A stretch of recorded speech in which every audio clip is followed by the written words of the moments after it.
Richie Tosier quitta le taxi au carrefour des 3 rues Kansas, Center et Main, tandis que Ben se faisait conduire jusqu'en haut de la côte de Up Mile Hill.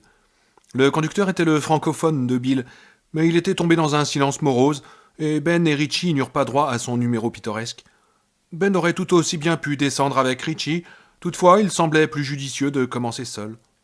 Debout au coin de Kansas Street et de Daltrey Close, les mains enfoncées dans les poches, il suivit des yeux le taxi qui se glissait dans la circulation tout en essayant d'oublier l'abominable conclusion du déjeuner.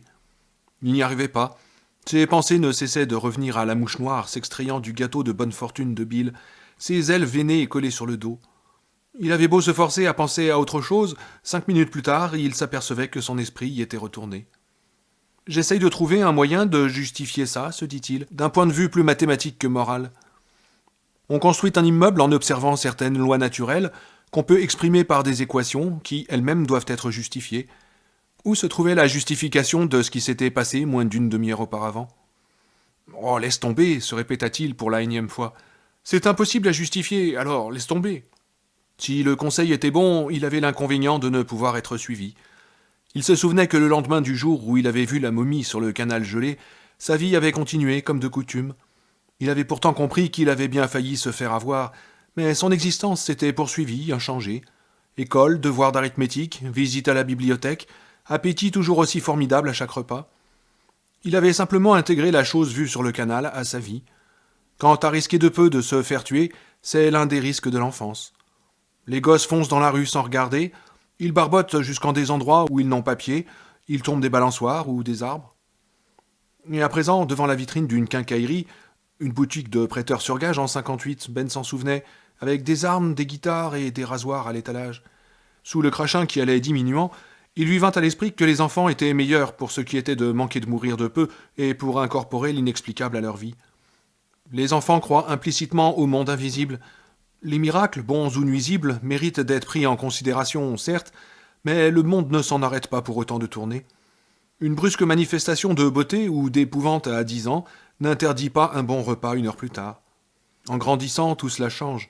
On ne reste plus allongé dans son lit à se dire que quelque chose est accroupi dans la penderie ou gratte à la fenêtre.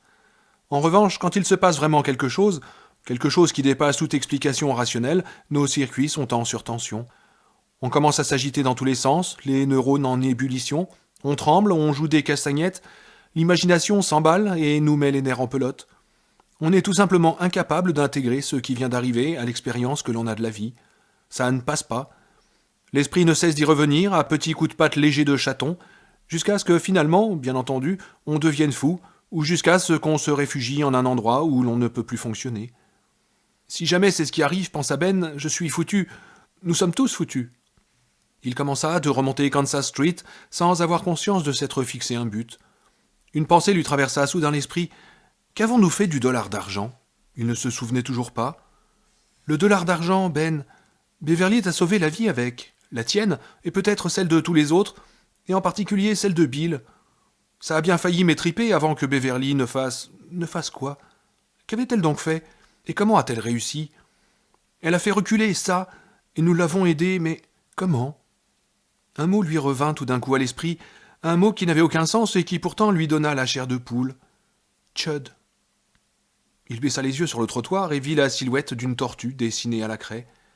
Pendant un moment, ce fut comme si le monde dansait sous ses yeux. Il les ferma très fort et se rendit compte en les rouvrant qu'il ne s'agissait pas d'une tortue, mais d'une simple marelle à demi effacée par la pluie. Chud. Qu'est-ce que cela voulait dire ?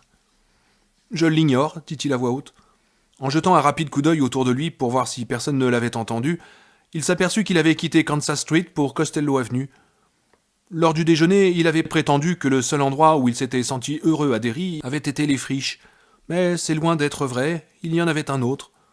Et par hasard, ou inconsciemment, il se retrouvait devant cet autre endroit, la bibliothèque municipale de Derry. Il resta planté 1 minute ou 2 devant la façade, les mains toujours au fond des poches. Elle n'avait pas changé. Autant qu'autrefois, il en admira la structure. Comme nombre de bâtiments de pierre bien conçus, elle réussissait à résoudre, pour l'œil le plus observateur, un certain nombre de contradictions. La lourdeur de la pierre était compensée par la délicatesse des arches et la finesse des colonnes. Elle avait à la fois la solidité trapue d'une banque et l'élégance élancée d'une église. Ces contradictions la sauvaient de la laideur, et il ne fut pas tout à fait surpris de ressentir un élan de tendresse pour l'édifice. Costello Avenue non plus n'avait guère changé. La maison communale de Derry était toujours là, un peu plus loin, et Ben se demanda si le marché à la jonction avec Kansas Street, l'avenue décrivait un arc de cercle, n'avait pas disparu. Il s'avança sur la pelouse de l'édifice, sans faire attention à ses bottes qui se mouillaient, pour aller jeter un coup d'œil sur le passage vitré qui reliait la bibliothèque des adultes à celle des enfants. Il était toujours là, et d'où il se tenait, juste devant les branches retombantes d'un saule pleureur, il voyait les gens aller et venir. L'ancienne et merveilleuse impression l'envahit, et pour la première fois, il oublia complètement ce qui s'était passé à la fin de la réunion. Il se souvenait être souvent venu à cet endroit précis en plein hiver, s'ouvrant un chemin dans la neige qui lui montait jusqu'aux hanches, et être resté là un bon quart d'heure. Il se rappela ainsi un crépuscule et ses contrastes qui le fascinaient, tandis que le bout de ses doigts devenait gourd et que la neige fondait à l'intérieur de ses bottes en caoutchouc vert. Là, il avait vécu la tombée de la nuit, les ombres précoces des brèves journées d'hiver s'étirant, violettes sur le monde, le ciel couleur de cendre à l'est et d'ambre à l'ouest.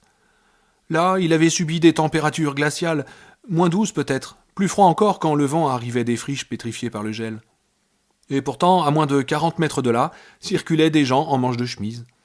À moins de 40 mètres s'allongeait un passage brillamment éclairé de tubes fluorescents. De petits enfants passaient en pouffant de rire, des couples de collégiens amoureux s'avançaient main dans la main, la bibliothécaire y mettait bon ordre si elle s'en apercevait. Il y avait là quelque chose de magique, d'une bonne magie, qu'il était encore trop jeune pour ramener à des explications aussi terre-à-terre que l'électricité et le chauffage central. La magie tenait à ce cylindre lumineux de vie, reliant les deux bâtiments sombres comme une artère vitale. La magie, c'était le spectacle de ces gens qui traversaient, de nuit, une étendue enneigée, sans être gênés par l'obscurité ou atteints par le froid. Il en acquérait beauté et divinité. Il finissait toujours par s'éloigner, comme il le faisait maintenant, en contournant le bâtiment pour rejoindre l'entrée principale, comme il le faisait maintenant, mais s'arrêtait toujours pour regarder une dernière fois, comme il le faisait maintenant, ce délicat ombilic avant qu'il ne soit caché par la masse de la bibliothèque des adultes. Le cœur pincé par cet accès de nostalgie, Ben gravit les marches qui conduisaient à l'ancien bâtiment et s'arrêta un instant dans l'étroite véranda, juste entre les piliers, un endroit tout en hauteur et toujours frais, quelle que soit la chaleur du jour. Puis il poussa le battant bardé de fer et pénétra dans la quiétude de la bibliothèque. La force du souvenir lui fit presque tourner la tête pendant quelques instants, tandis qu'il s'avançait dans la lumière douce que distribuaient les globes de verre. Une force qui n'avait rien de matériel, comme une claque ou un coup de poing. Une force qui ressemblait plutôt à cette étrange impression du temps qui revient sur lui-même, que l'on appelle, à défaut de mieux, du déjà-vu. C'est une impression que Ben avait déjà ressentie, mais jamais elle ne l'avait frappé et désorienté à ce point. Pendant les quelques instants qu'il passa dans l'entrée, il se sentit littéralement perdu dans le temps, ne sachant plus l'âge qu'il avait, 38 ou 11 ans. Ici régnait toujours le même calme, tissé de murmures et de chuchotements occasionnels, ponctué du coup de tampon d'un bibliothécaire sur les fiches de livres ou du froissement des pages d'un journal que l'on tourne. La qualité de la lumière lui plaisait autant qu'autrefois. Elle pénétrait en biais par les hautes fenêtres, grises comme des ailes de pigeon en cet après-midi pluvieux, une lumière qui invitait à la somnolence et à la rêverie. Il traversa un grand espace recouvert d'un lino aux motifs noirs et rouges, presque complètement effacé, essayant comme jadis d'atténuer le bruit de ses pas. Un dôme couronnait la bibliothèque des adultes et tous les bruits s'y répercutaient. Il vit que les deux escaliers de fer en colimaçon conduisant aux réserves se trouvaient toujours au même endroit, de part et d'autre du bureau principal en forme de fer à cheval, mais aussi que l'on avait à un moment donné ajouté un minuscule ascenseur cage pendant le quart de siècle qui avait suivi son déménagement avec sa maman. Ce fut presque un soulagement, un premier accroc dans l'impression suffocante du déjà-vu. Il se sentait comme un intrus, comme un espion débarquant d'un autre pays. Il s'attendait presque à s'entendre interpellé par la bibliothécaire installée derrière le bureau, d'une voix forte et autoritaire qui tirerait tous les lecteurs de leurs livres et tournerait les regards vers lui. « Eh vous, que faites-vous ici ? Vous êtes de l'extérieur, vous n'avez rien à faire ici. Vous venez d'autrefois. Retournez d'où vous venez, tout de suite, avant que j'appelle la police. » La bibliothécaire leva bien les yeux. Elle était jeune et jolie, et pendant un instant, absurdement, Ben crut que ce qu'il venait de fantasmer allait se produire, quand le regard bleu pâle rencontra le sien et qu'il sentit son cœur lui monter à la gorge. Puis les yeux bleus le quittèrent, indifférents, et Ben s'aperçut qu'il pouvait de nouveau marcher. S'il était un espion, on ne l'avait pas repéré. Il passa sous l'enroulement mortellement raide de l'un des escaliers en fer forgé, pour gagner le corridor qui conduisait à la bibliothèque des enfants, et se rendit compte avec amusement, mais seulement après coup, qu'il avait retrouvé une autre des réactions de son enfance. Il avait levé les yeux dans l'espoir de voir, comme il l'espérait étant gosse, une fille en jupe descendre cet escalier. Il se souvint soudain d'avoir une fois regardé en l'air sans raison particulière, alors qu'il avait 8 ou 9 ans. Il avait eu droit à la vision de la petite culotte rose d'une charmante adolescente. De même que le bref reflet du soleil sur le bracelet de cheville de Beverly Marsh avait suscité en lui quelque chose de plus primitif que simplement de l'amour ou de l'affection lors du dernier jour de l'école en 58, de même la vue des dessous de la lycéenne l'avait-elle fortement troublé. Il se souvenait s'être assis à une table de la bibliothèque des enfants et y avoir rêvé une bonne vingtaine de minutes, les joues et le front brûlant, un livre sur l'histoire des chemins de fer ouvert devant lui, son pénis dans son pantalon dur comme une branche, qui aurait poussé des racines jusque dans son ventre. Il s'était vu marié à l'adolescente, et vivant avec elle dans une petite maison à la périphérie de la ville, se livrant à des plaisirs dont il n'avait pas la moindre idée. Ses impressions avaient disparu aussi rapidement qu'elles étaient venues, mais il n'avait jamais pu repasser sous l'escalier de fer sans jeter un coup d'œil en l'air. Il avança lentement dans le corridor vitré, non sans remarquer d'autres changements. On avait collé au-dessus des interrupteurs des étiquettes jaunes qui disaient « L'OPEP adore vous voir dépenser de l'énergie, épargnez les watts ». Sur le mur du fond, dans ce monde de tables et de chaises miniatures en bois blond, où la fontaine d'eau fraîche ne dépassait pas 1 mètre de haut, ce n'étaient pas les portraits de Dwight Eisenhower ou de Richard Nixon que l'on voyait, mais ceux de Ronald Reagan et George Bush. Mais de nouveau le submergeait ce sentiment de déjà-vu. Il était impuissant à le contenir, et ressentit ce coup-ci l'engourdissement horrifié d'un homme qui commence à se rendre compte, après 1 heure d'efforts inutiles, que la côte ne se rapproche pas et qu'il va se noyer. C'était l'heure du compte, dans un coin. Une douzaine de petits, solennellement assis en demi-cercle sur leur minuscule chaise, écoutaient attentivement. « Qui heurte si fort à ma porte ?» était en train de dire une jeune femme en prenant un ton terrifié. Et Ben pensa « Quand elle va relever la tête, je vais m'apercevoir que c'est Miss Davis. Oui, ce sera Miss Davis, et elle n'aura pas vieilli d'un jour. » Mais quand la conteuse se redressa, c'est une jeune femme encore plus jeune que la Miss Davis qu'il avait connue qu'il aperçut.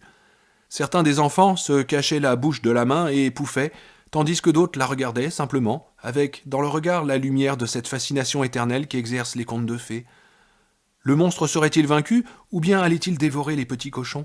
« Ouvre-moi ta maison de paille, petit cochon !» continua la jeune femme, tandis que Ben, tout pâle, passait. « Comment est-il possible que ce soit la même histoire, exactement la même ? Dois-je me persuader qu'il s'agit d'une simple coïncidence ? Ce n'est pas possible, je ne peux pas y croire. » Il s'inclina sur la fontaine, obligé de se courber au point qu'il avait l'impression d'être Richie en train de faire des salamalek salami.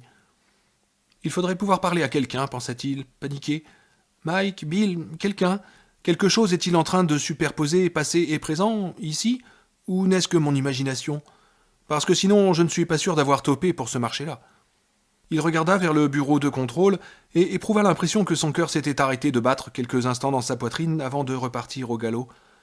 La fiche était simple, brutale, familière. Elle disait simplement « N'oubliez pas le couvre-feu, à 19h, service de police de Derry. » Instantanément, tout lui parut clair.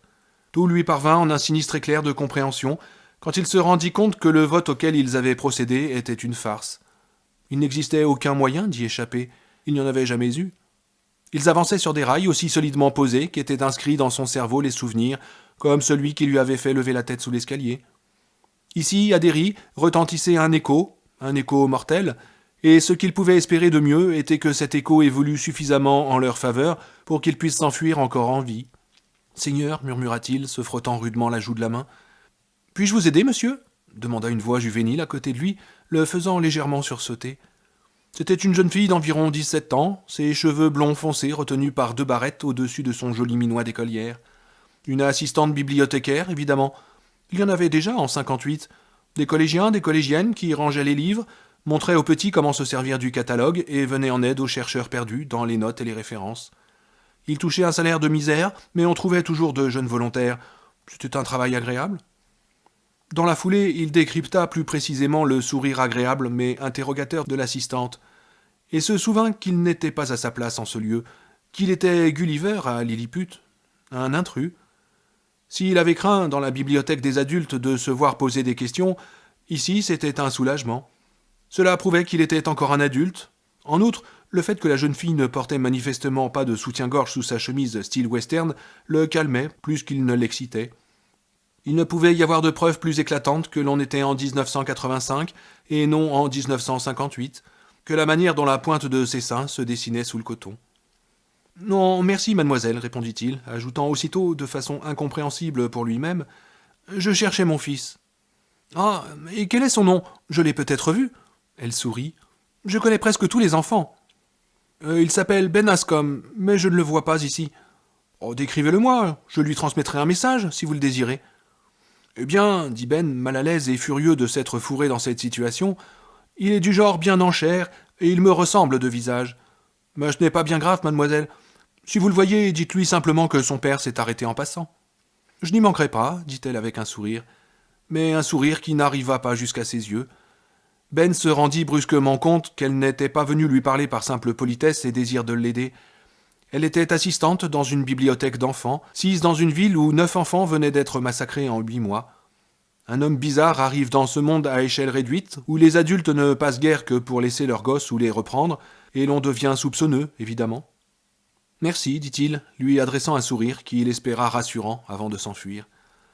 Il battit en retraite par le corridor vitré, et poussé par une impulsion qu'il ne comprenait pas, il se dirigea vers le bureau en fer à cheval, une fois dans la bibliothèque des adultes. Après tout, ils étaient censés suivre leurs impulsions cet après-midi, non ? Les suivre et voir où cela les conduisait ? Carole Danner, tel était le nom de la jeune bibliothécaire gravé sur une plaque posée sur le bureau. Derrière elle donnait une porte en verre dépoli sur laquelle était écrit « Michael Hanlon, bibliothécaire en chef ». « Puis-je vous aider » demanda la jeune femme.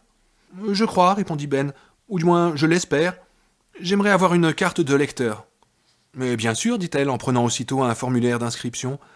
Résidez-vous à Derry ? Non, pas actuellement. Quelle est votre adresse ? Route rurale numéro 2, Hemingford Home, dans le Nebraska. Il se tut un instant, s'amusant de voir s'agrandir les yeux de la jeune femme, puis débita le numéro de code. 59341. Je m'appelle Ben Anscombe. Est-ce une plaisanterie, monsieur Anscombe ? Non, nullement. Vous envisagez alors de venir habiter Derry ? Non plus. Cela fait un peu loin pour venir emprunter des livres, vous ne trouvez pas ?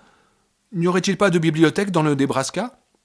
Oh, c'est plus ou moins une affaire sentimentale, expliqua Ben. Il aurait cru gênant de donner ces précisions à un étranger, mais il n'en fut rien.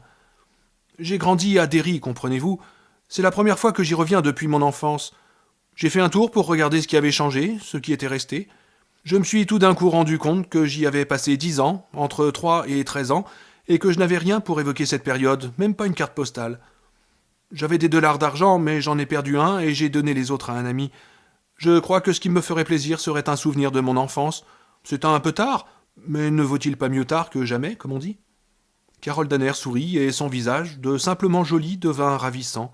« Je trouve ça adorable, dit-elle. Si cela ne vous ennuie pas de patienter une quinzaine de minutes, je vais vous faire votre carte. » Ben esquissa un sourire. « Je suppose qu'il y a une cotisation à payer, surtout en tant qu'étranger à la ville. »« Aviez-vous une carte autrefois ?»« Oui, bien sûr. » Son sourire s'agrandit. « En dehors de mes amis, je crois que cette carte était la chose la plus importante. »« Veux-tu venir ici, Ben ?» lança soudain une voix, déchirant le silence de la salle avec une précision de scalpel. Il fit brusquement demi-tour avec cette expression de culpabilité qu'ont les gens quand quelqu'un crie dans une bibliothèque. Il ne vit personne de sa connaissance et ne tarda pas à se rendre compte qu'aucun lecteur n'avait levé les yeux ou montré le moindre signe d'impatience ou d'ennui. Les vieux messieurs lisaient toujours dans leur coin le Daily News, le Boston Globe, le National Geographic, le Time ou le Newsweek. À l'une des tables de la salle du catalogue, 2 lycéennes étaient toujours penchées sur une pile de papier et de cartes de référence. Plusieurs personnes feuilletaient les livres d'un présentoir, nouvelles acquisitions. Un vieil homme, coiffé d'une casquette de chauffeur ridicule et une pipe éteinte serrée entre les dents, parcourait un album de dessins, des pin-ups de Louise de Vergas.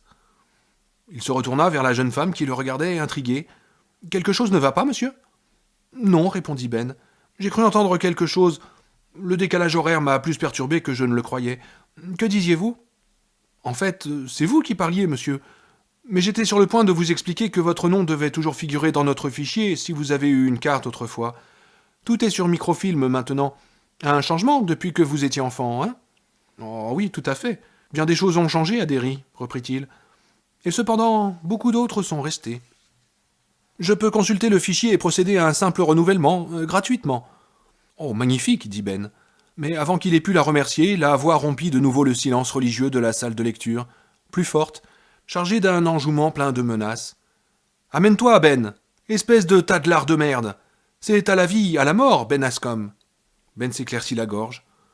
Oh, j'apprécie beaucoup, dit-il. C'est la moindre des choses, répondit la jeune femme en inclinant la tête de côté. Le temps s'est-il réchauffé dehors? Un peu, pourquoi? Vous. C'est Ben Ascom le coupable, hurla la voix venant d'en haut, des rayons de la réserve. C'est Ben Ascom qui a tué les enfants. Prenez-le, attrapez-le. Vous transpirez, acheva-t-elle. Vraiment? Demanda-t-il bêtement. Je vais vous préparer votre carte tout de suite. Oui, merci. Elle se dirigea vers un coin du bureau où trônait une vieille machine à écrire. Ben s'éloigna lentement, le cœur battant la chamade. Oui, il était en sueur. Une sueur qu'il sentait couler le long de son front, de ses aisselles, et qui collait les poils de sa poitrine.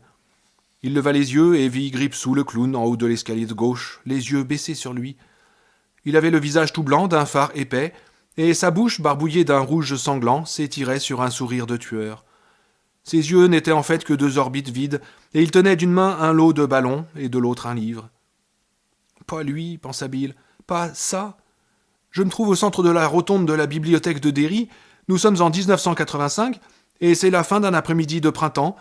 Je suis un adulte, et me voici face à face avec le plus épouvantable cauchemar de mon enfance, face à face avec ça. « Ramène-toi, Ben, lui lança Gripsou. Je ne te ferai aucun mal, j'ai un livre pour toi.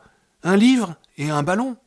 Allez, ramène-toi. » Ben ouvrit la bouche pour répondre. « Tu es cinglé si tu crois que je vais monter là-haut. » Mais se rendit compte à temps que tout le monde allait le regarder et se demander si ce n'était pas lui le cinglé. « Oh, je sais que tu ne peux pas répondre, » reprit Gripsou avec un ricanement. « J'ai quand même bien failli t'avoir, non ? Pardon, madame. Est-ce ici qu'on repasse ? Oui ? Ah bien, je repasserai. Oh, pardon, monsieur. Il marche votre frigo ? Oui ? Qu'est-ce que vous attendez pour lui courir après ? » De son palier, le clown jeta la tête en arrière et partit d'un rire strident qui gronda et se répercuta sous le dôme de la rotonde comme un vol de noires chauves-souris. Et il fallut à Ben faire un terrible effort de volonté pour ne pas se plaquer les mains sur les oreilles. « Allons, Ben, ramène-toi, » le relança Gripsou. « Nous parlerons, en terrain neutre. Qu'est-ce que tu en dis ? » « Je ne monterai pas là-haut. Le moment où je m'approcherai de toi, tu n'auras plus envie de me voir, je crois. Nous allons te tuer, pensa Ben. De nouveau le clown éclata de son rire aigu. « Me tuer ? Me tuer, moi ?» Et soudain, de manière horrible, sa voix fut celle de Richie Tosier. Non pas sa voix ordinaire, mais la voix négrillon du Sud. « Missier, toi pas me tuer, moi bon nègre, très bon nègre. Toi pas tuer ce pauvre garçon, moi mule de foin. » Éclat de rire hystérique. Pris de frissons, le visage de craie, Ben traversa le centre de la bibliothèque, convaincu qu'il n'allait pas tarder à vomir. Il se tenait debout devant un rayonnage de livres, et il en prit un au hasard, d'une main agitée de tremblement. « C'est ta dernière et unique chance, meule de foin. Fous le camp de la ville. Fous le camp avant minuit. Je me mettrai en chasse ce soir. Après toi et après les autres. Tu es trop vieux pour m'arrêter, Ben. Vous êtes tous trop vieux. Tout juste bon à vous faire tuer. Tire-toi donc, Ben. Tiens-tu absolument à assister à ça, ce soir ?» Il se tourna lentement, tenant toujours le livre dans ses mains tremblantes. Il ne voulait pas regarder, mais on aurait dit qu'un doigt glacé le tirait par le menton et lui soulevait la tête. Le clown avait disparu. À sa place se tenait Dracula, mais pas le Dracula du film, ni Bella Lugosi, ni Christopher Lee, ni Frank Langella ou aucun autre.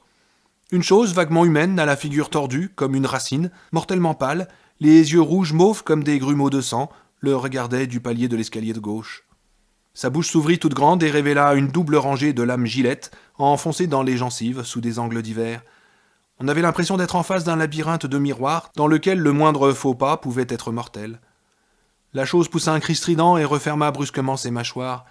Du sang noirâtre se mit à couler de sa bouche, des fragments de ses lèvres entaillées tombèrent sur la soie blanche étincelante de sa chemise de soirée et laissèrent en glissant des traînées d'escargots sanguignolantes.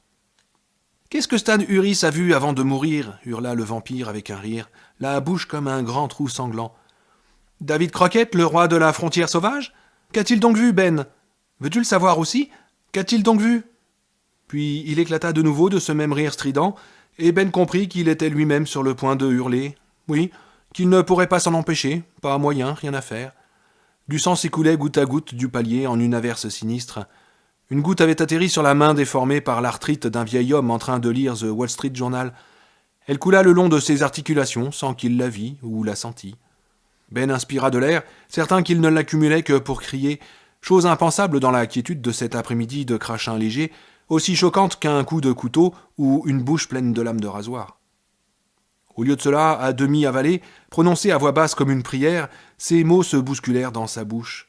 « Nous avons fait des balles, évidemment. Nous avons fait des balles avec le dollar d'argent. » L'homme en casquette de mécanicien qui feuilletait l'album de Vargas leva la tête, le regard perçant. « Absurde, dit-il. » Du coup, des gens levèrent la tête et quelqu'un fit « Chut !» en direction du vieil homme d'un ton de reproche. « Je suis désolé, dit Ben d'une voix basse et tremblante. Il avait vaguement conscience que son visage dégoulinait maintenant de transpiration et que sa chemise lui collait au corps. Je pensais à voix haute. « Absurde, reprit l'homme d'un ton plus haut. Il est impossible de fondre des balles avec un dollar d'argent. Préjugés populaires, fiction de BD. Le problème est qu'avec une gravité spécifique, mais soudain la jeune femme, Carole Danner, se trouva à leur côté. « Il faut garder le silence, monsieur Brockhill, dit-elle gentiment. Les gens lisent. » Il est malade, la coupa sèchement Brockhill en retournant à son livre. Donnez-lui donc une aspirine, Carole. Carole Danner se tourna vers Ben et son visage prit une expression inquiète. Êtes-vous malade, monsieur Ascom ? Je sais que c'est très impoli de faire ce genre de remarques, mais vous avez une mine épouvantable. J'ai mangé dans un restaurant chinois à midi, je crois que ça ne passe pas. Si vous voulez vous allonger, il y a un canapé dans le bureau de monsieur Hanlon. Vous pourriez... Oh, non, je vous remercie, ça va aller. Ce n'était pas s'allonger qu'il voulait, mais foutre le camp de la bibliothèque de Derry. Il regarda vers le palier. Clown et vampire avaient disparu. Mais attaché à la balustrade de fer forgé flottait un ballon. Sur son ventre tendu, on pouvait lire ces mots « Bonne fin d'après-midi, ce soir, tu meurs. » « J'ai votre carte, dit-elle en posant une main légère sur son bras. La voulez-vous toujours ? Oh oui, merci beaucoup, dit Ben en prenant une profonde inspiration traversée de frissons. Je suis désolé pour cet incident. Oh, j'espère simplement qu'il ne s'agit pas d'une intoxication alimentaire, dit-elle. Oh, ça marcherait pas, reprit M. Brockhill sans lever les yeux de l'album ni retirer la pipe de sa bouche. C'est un truc de mauvaise science-fiction. Et sans aucune idée de ce qu'il allait dire, Ben s'entendit répondre. En fait, c'était de la grenaille, pas des balles. On s'est presque tout de suite rendu compte qu'on n'y arriverait pas. Nous n'étions que des gosses, comprenez-vous ? C'est moi qui avais eu l'idée de... Chut, fit quelqu'un d'autre. Brockhill jeta un coup d'œil surpris à Ben, parut sur le point de répliquer, puis retourna à ses dessins.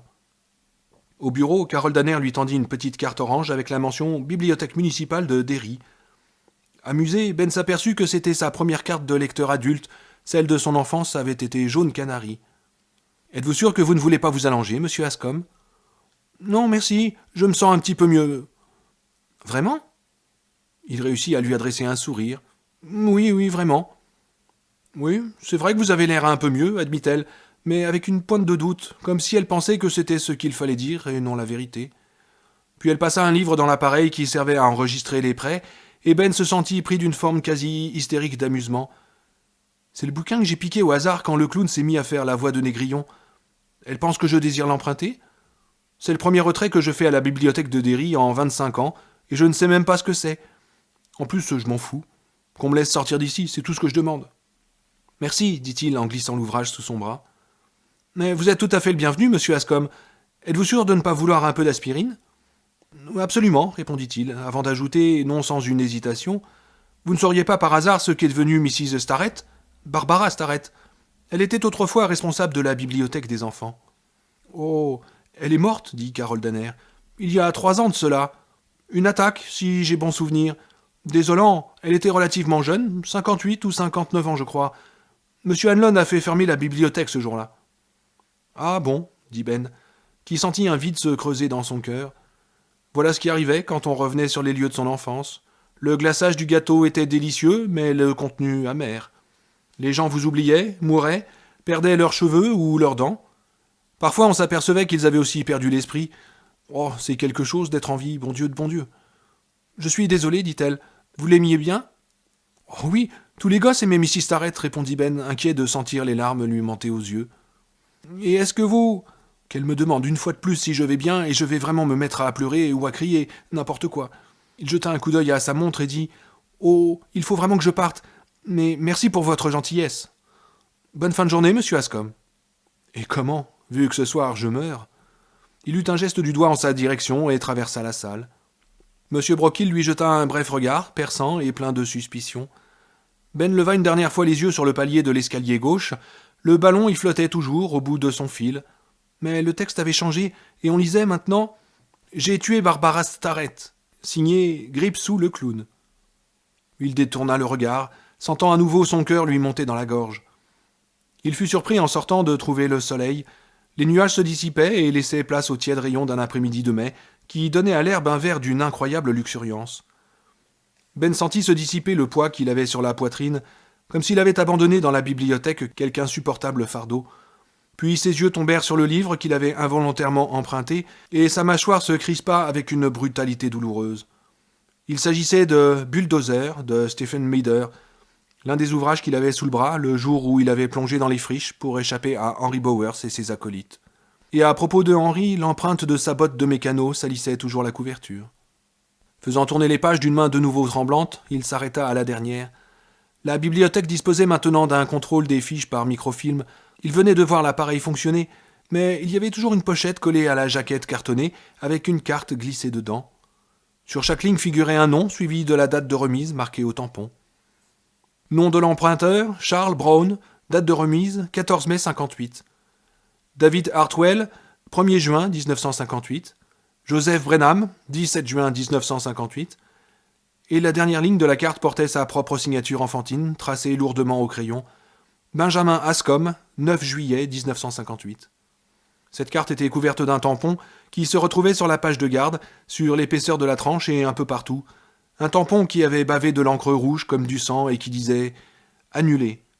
« Oh, Seigneur Dieu !» murmura Ben. Il ne savait pas quoi dire d'autre. Cette exclamation semblait résumer toute la situation. « Seigneur Dieu, Seigneur Dieu !» Debout dans la lumière toute neuve du soleil, il se demanda ce qui était arrivé aux autres. Eddie quitta le bus à l'angle de Kansas Street et de Causus Lane. Cette dernière descendait sur 400 mètres avant de s'arrêter abruptement à la hauteur de la ravine qui donnait sur les friches. Il ignorait totalement pour quelle raison il avait choisi cet endroit pour quitter le bus. Causus Lane ne signifiait rien de particulier pour lui, et il n'avait connu personne dans ce quartier. Il ne savait qu'une chose, c'était le bon endroit, et ça suffisait pour le moment.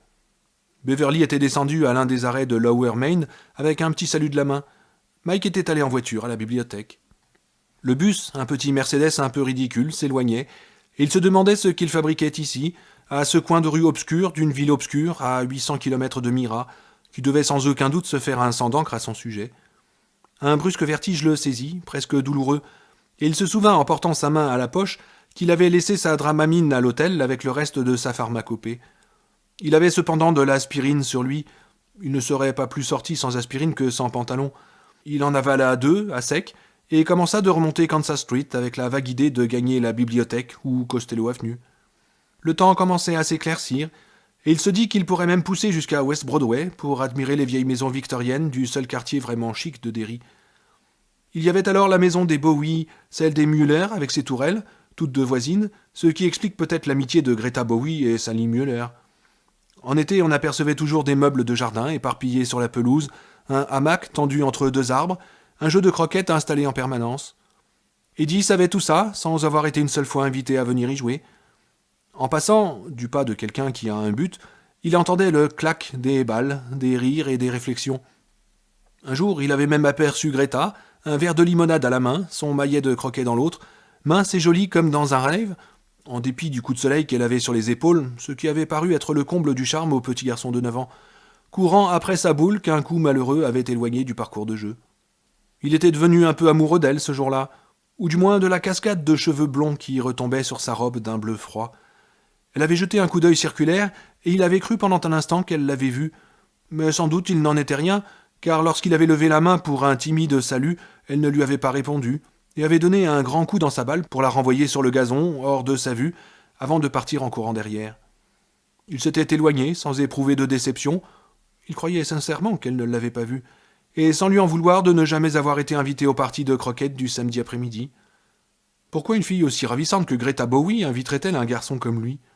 Il avait la poitrine étroite, de l'asthme, et l'air d'un rat à demi noyé. Oui, pensa-t-il, remontant sans but sur Kansas Street. J'aurais dû retourner sur West Broadway et jeter un coup d'œil sur ces maisons. Celle des Muller, celle des Bowie, celle du docteur Hall, le dépôt des trackers. Ces réflexions s'interrompirent brusquement à ce dernier nom, car, parler du loup, il se trouvait juste en face du dépôt de camions des frères Tracker. « Toujours debout » s'exclama Eddie à voix haute. « Nom d'un chien !» La maison de Phil et Tony Tracker, célibataire impénitent, était certainement la plus charmante de la rue. D'un blanc immaculé, entouré d'un gazon et de ravissants massifs de fleurs qui rivalisaient de couleurs tout le printemps et tout l'été. L'allée, goudronnée de frais chaque automne, gardait en permanence l'éclat d'un miroir noir, et le vert des bardeaux du toit, aux pans multiples, était exactement du vert de la pelouse. Si bien qu'il arrivait que des curieux s'arrêtent pour prendre des photos de la maison avec ses fenêtres à meneaux, très anciennes et remarquables. Ils doivent être un peu particuliers pour entretenir une maison de cette façon, avait remarqué d'un ton de mépris la mère d'Eddie, lequel n'avait pas osé demander d'explication. Le dépôt se situait de l'autre côté de l'avenue par rapport à la maison des Trackers. C'était une construction basse, dont les briques branlantes et vieilles commençaient à s'effondrer par endroits et passaient d'un orange sale à un noir de suie aux pieds. Les fenêtres étaient uniformément encrassées, à l'exception du panneau du bas de celle du bureau, où avait été ménagé un rond propre. Il était l'œuvre des gosses, avant et après Eddie, et tenait au fait que le contremaître avait un calendrier Playboy au-dessus de son bureau. Aucun d'eux ne venait faire une partie de baseball improvisée sans s'arrêter devant cette fenêtre et nettoyer la vitre du gant pour admirer la pin-up du mois. Le dépôt était entouré sur 3 côtés d'un vaste terrain en gravier. Les grands semi-remorques, tous portant en grosses lettres la mention Tracker & Brothers, Derry Newton, Providence, Hartford, New York. Ils stationnaient parfois en désordre. Des fois ils étaient bien rangés, d'autres fois il n'y avait que des tracteurs ou au contraire des remorques, silencieuses sur leurs roues arrière et leurs béquilles avant. Les 2 frères garaient dans la mesure du possible leur camion à l'arrière du bâtiment, car tous 2 étaient des fanatiques de baseball et aimaient beaucoup que les enfants viennent jouer sur leur terrain. Les garçons ne voyaient guère Phil Tracker, chauffeur lui-même, mais Tony, avec ses bras comme des jambons et une bedaine en proportion, qui s'occupait de la paperasserie et des comptes, leur était familier. Eddie aussi le connaissait, même si, bien entendu, il ne jouait jamais, parce que sa mère l'aurait tué si elle avait appris qu'il risquait d'avaler de la poussière dans ses poumons délicats en courant, sans compter Dieu sait quoi d'autre. Souriant au souvenir de ce bon géant et de ses coups de gueule, « Allez, vas-y le rouquin, plus vite, demi-portion, mais regarde un peu ce que tu fais !» Eddie s'approcha un peu plus près. Son sourire s'évanouit. Le long bâtiment de briques, où les ordres avaient claqué, où on avait réparé les camions et entreposé temporairement des marchandises, était maintenant sombre et silencieux. Des herbes poussaient entre les graviers, et on ne voyait pas un camion en stationnement. Rien qu'une remorque qui rouillait de partout. Un panneau « À vendre » avait été placé sur une fenêtre. La tristesse qui l'envahit surprit Eddie. C'était comme si quelqu'un était mort. Il était content maintenant de n'avoir pas poussé jusqu'à West Broadway. Si les frères Tracker avaient fait faillite, eux qui paraissaient éternels, qu'était-il advenu des autres? Il se rendit compte mal à l'aise qu'il préférait ne pas le savoir. Il ne voulait pas voir Greta Bowie avec des cheveux gris et la taille épaisse pour avoir trop paressé, trop mangé, trop bu. Il valait mieux, c'était plus prudent, rester dans l'ignorance. C'est ce que nous aurions tous dû faire, rester au large. Nous n'avons rien à faire ici. Revenir à l'endroit où l'on a grandi, c'est comme faire l'un de ces absurdes exercices de yoga où l'on se met le gros orteil dans la bouche et où l'on s'avale soi-même, si bien qu'il ne reste bientôt plus rien. C'est impossible à réaliser, ce dont toute personne saine d'esprit devrait se réjouir. Qu'y a-t-il bien pu arriver à Tony et Phil Parker, au fait? Crise cardiaque pour Tony, peut-être? Avec les quelques 30 kilos de graisse en trop qu'il trimballait sur sa carcasse, il valait mieux faire attention à son cœur. Et Phil? Un accident de la route, probablement? Eddie savait ce qu'est la solitude du chauffeur de fond, avec pour seule distraction les feux rouges du véhicule qui vous précède. Quelle merde le temps qui passe, soupira Eddie dans un murmure, sans se rendre compte qu'il avait parlé à voix haute. Se sentant à la fois attendri et malheureux, ce qui lui arrivait plus souvent qu'il ne le pensait, Eddie fit le tour du bâtiment, ses pompes Gucci crissant sur le gravier, pour aller revoir le terrain où les gosses jouaient au baseball, à une époque où, lui semblait-il, 90% de la population était composée d'enfants. Le terrain n'avait guère changé, mais il suffisait de le voir pour se rendre compte qu'on n'y jouait plus au baseball. La tradition ne s'était pas perpétuée, pour d'obscures raisons. En 1958, ce n'étaient pas des lignes blanches de chaux qui délimitaient le périmètre de jeu, mais les sillons creusés par les pieds des coureurs. Il n'existait pas de vraie base pour ces garçons, tous plus vieux que ceux du club des ratés, bien que Stan, se souvenait Eddie, eût parfois joué avec eux.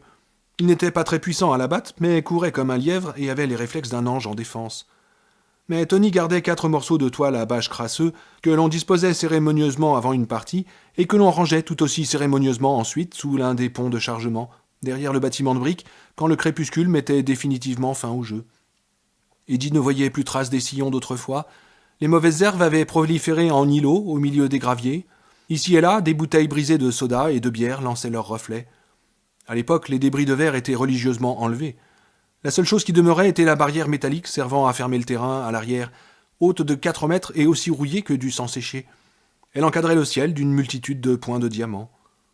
C'était le terrain de jeu, songea Eddie, debout, les mains dans les poches, à l'endroit où se trouvait la plaque de but, 27 ans auparavant. Et au-delà de la barrière, ce sont les friches. La barrière, il l'appelait l'automatique. Il rit tout fort et regarda nerveusement autour de lui, comme si c'était un fantôme qui s'était esclaffé et non un type dans un costard à 3000 balles. Un type aussi solide que... Arrête ton char, Ed, sembla lui murmurer la voix de Richie. T'es rien moins que solide, et au cours des dernières années, les ha-ha ont été de plus en plus rares et espacés, non? Ouais, admit Eddie, à voix basse, en donnant des coups de pied dans les cailloux qui allaient rouler plus loin. En vérité, il n'avait vu que par 2 fois la balle franchir la barrière pour aller se perdre dans les friches. Et les 2 fois, c'est le même garçon qui l'avait expédié. Huggins, le roteur. Huggins, qui mesurait pratiquement 1m80 à 12 ans, était d'une taille presque comique pour son âge, d'autant qu'il pesait bien 80 kilos. Il tenait son surnom de son talent pour lâcher des rots retentissants et d'une longueur stupéfiante. Croisement de cris de crapauds buffles et de crissements de cigales dans ses meilleurs jours. Huggins était fort, sans être véritablement obèse. Eddie s'en souvenait maintenant, mais c'était comme si Dieu n'avait jamais eu l'intention qu'un gamin de 12 ans atteigne une telle taille. S'il n'était pas mort cet été-là, il aurait pu atteindre 2 mètres ou plus, et peut-être apprendre à manœuvrer ce corps démesuré dans un monde de demi-portions. Il aurait même pu, pensa Eddie, apprendre la douceur. Mais à 12 ans, à la fois maladroit et méchant, il avait l'air d'un attardé mental, tant il était balourd. Il n'avait rien de la promptitude de Stanley. On aurait dit qu'il n'existait entre le cerveau de Huggins et son corps que des communications intermittentes. Son corps existant dans son cosmos autonome de tonnerre au ralenti. Eddie se souvint du jour où une longue balle, peu rapide, était partie tout droit dans la direction du roteur, en défense. Il n'avait même pas bougé. Il était resté immobile et s'était contenté de lever la main gantée d'un geste imprécis, et pong, la balle était venue le frapper à la tête au lieu de tomber dans le gant. Elle avait fait le même bruit que si elle avait rebondi sur le toit d'une voiture. Après une chandelle de 2 mètres, elle avait fini sa course dans le gant de Huggins. Un malheureux gamin avait eu le malheur de rire. Le roteur lui avait botté si fort les fesses que l'enfant était reparti chez lui en larmes, le fond du pantalon troué. Personne d'autre n'avait ri. Eddie supposait que si Richie s'était trouvé présent, le roteur l'aurait probablement envoyé à l'hôpital. Huggins était également lent à se déplacer et facile à mettre hors jeu. Mais quand il réussissait à prendre une balle, il allait très, très loin. Les 2 qu'il avait expédiées par-dessus la barrière avaient été miraculeuses. On n'avait jamais retrouvé la première, alors qu'ils avaient été une bonne douzaine à fouiller la pente raide qui descendait dans les friches. Quant à la deuxième, c'était Stringer des Dames, un élève de 5e qui avait lancé ce qu'il imaginait être un coup ralenti vicieux à Huggins. Mais les balles lentes étaient celles qui convenaient parfaitement au roteur. Il avait frappé celle-ci avec une telle vigueur que l'enveloppe, déjà un peu fatiguée, était retombée au sol à 1 mètre à peine de la 2e base, comme un gros papillon, tandis que la balle elle-même s'élançait dans une superbe lumière de crépuscule tout en s'effilochant, et que les enfants se tournaient pour suivre sa progression, frappés d'admiration. Elle s'élevait encore quand elle avait franchi la barrière, et Eddie se rappela l'exclamation de Stringer des Dames. « Sainte merde !» lancée à voix retenue et stupéfaite, tandis qu'elle décrivait son arc suivi d'une chevelure de comète. Elle n'avait sans doute pas encore touché le sol que déjà une demi-douzaine de gamins grimpaient comme des singes à la barrière. Tony Tracker riait, l'air idiot, et avait crié « Celle-là sera sortie du Yankee Stadium, vous m'entendez ? Celle-là serait sortie de ce putain de stade !» C'était Peter Gordon qui l'avait trouvé, non loin du ruisseau, que le club des ratés allait barrer moins de 3 semaines plus tard. À vrai dire, il n'en restait plus grand-chose, sauf que, et c'était presque un miracle, le fil ne s'était pas rompu. Sans se concerter, les garçons avaient ramené les restes de la balle à Tracker, qui les avait examinés sans dire un mot, entourés du groupe silencieux des enfants. De loin, on aurait pu voir dans le tableau de cet homme imposant, entouré de gosses, la célébration de quelques cultes de vénération pour un saint objet. Huggins n'avait même pas pris la peine de faire le tour des bases en courant. Il était resté au milieu des autres, sans idée précise sur ce qu'il faisait. La pelote que Tony Tracker lui avait tendue était à peine plus grosse qu'une balle de golf. Perdu dans ses souvenirs, Eddie franchit le monticule du lanceur, qui n'avait jamais été un monticule, mais plutôt une dépression, le gravier en ayant été un peu chassé, et poursuivit sa promenade, coupée d'arrêts.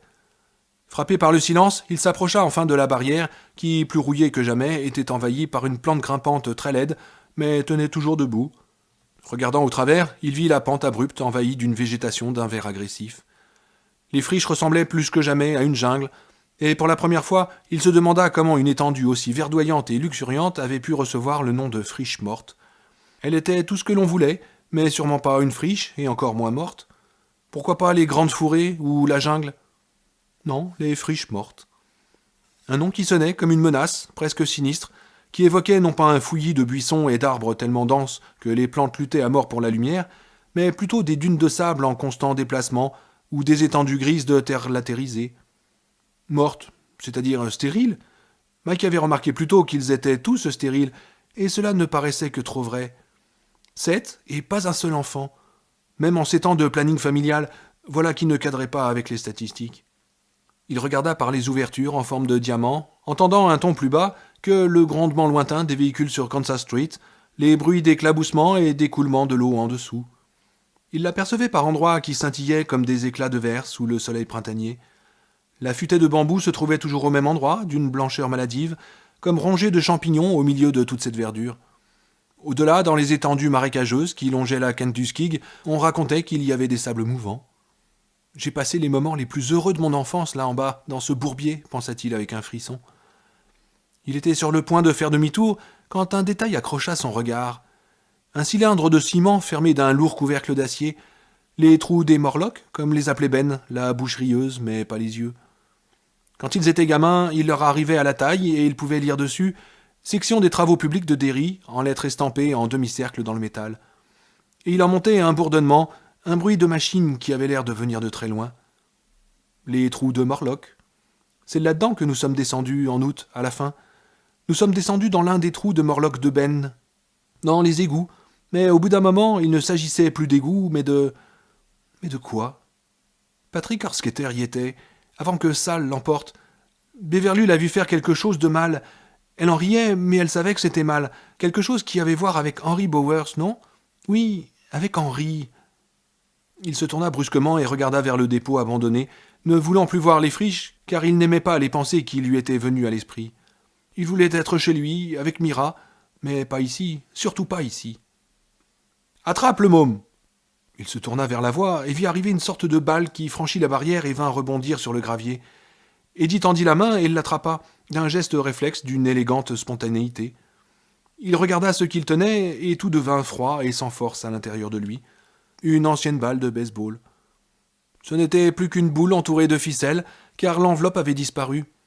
Il revit la queue de la comète franchissant la barrière de métal avant de disparaître dans les friches. « Oh, Seigneur !» pensa-t-il. « Seigneur, ça est ici avec moi, maintenant !»« Viens donc jouer en bas, Eddie !» fit la voix de l'autre côté de la barrière. Et Eddie se rendit compte, horrifié à s'évanouir, que c'était celle de Huggins le roteur, qui avait été assassiné dans les boyaux de Derry en août 1958. Et c'était ce même Huggins qui montait péniblement la pente des friches de l'autre côté de la barrière. Il portait l'uniforme des Yankees, l'équipe de baseball de New York, un uniforme taché de vert auquel s'accrochaient des débris de feuillage. C'était le roteur, mais aussi le lépreux, une créature hideuse sortie de son tombeau humide après des années. La chair de son lourd visage pendait en lambeaux putréfiés, une de ses orbites était vide, des choses grouillaient dans sa chevelure. Il tenait à la main un gant de baseball couvert de mousse. Il passa les doigts pourrissants de son autre main à travers les trous de la grille de métal, et, quand il le replia, Eddie entendit un ignoble bruit de liquide qui giclait, le rendant presque fou. « Celle-là serait sortie du Yankee Stadium », fit Huggins avec un sourire. Un crapaud d'un blanc maladif tomba de sa bouche en se tortillant, puis rampa sur le sol. « Vous m'entendez ? Celle-là serait sortie de ce putain de stade. Et au fait, Eddie, t'as pas envie d'un petit pompier ? Je te le fais pour 10 sous, mon Dieu, allez, je te le fais pour rien. » Le visage du roteur se transforma. Le nez bulbeux et gélatineux s'effondra, révélant les deux conduits sanguignolants qu'Eddie avait vus dans ses rêves. Ses cheveux s'épaissirent et reculèrent sur ses tempes, prenant une couleur de toile d'araignée. La peau en putréfaction de son front éclata, révélant la blancheur de l'os, couverte d'une membrane muqueuse, comme le vert trouble d'une lampe torche. Le roteur avait disparu, et il avait maintenant en face de lui la chose du Porsche du 29 Neighbor Street. « Bobby te taille une pipe pour 10 sous !» roucoula la chose en entreprenant l'escalade de la barrière. De petits fragments de chair restaient pris dans l'entrecroisement en tête de diamant des fils de fer. La barrière s'agita, grinça sous son poids. Lorsqu'il touchait les plantes grimpantes, celles-ci devenaient noires. Il me le fait n'importe quand, 15 sous si ça dure trop longtemps. Eddie essaya de hurler. C'est à peine si un petit piaulement sec sortit de sa gorge. Ses poumons lui donnaient l'impression d'être le plus vieil accordéon du monde. Il regarda la balle qu'il tenait encore à la main, et soudain du sang commença à jaillir de l'enroulement de ficelle. Il coula sur le sol et éclaboussa ses chaussures.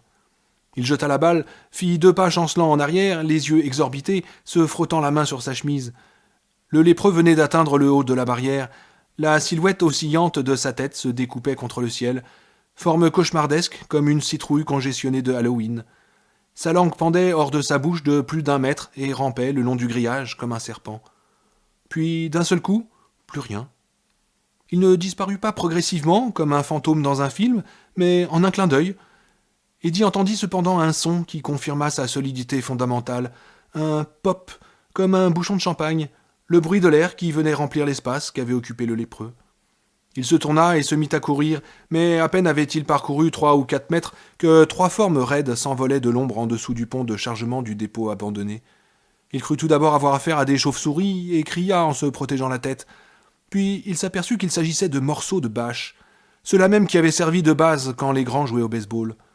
Ils voltèrent et tourbillonnèrent dans l'air calme. Il dut en esquiver un.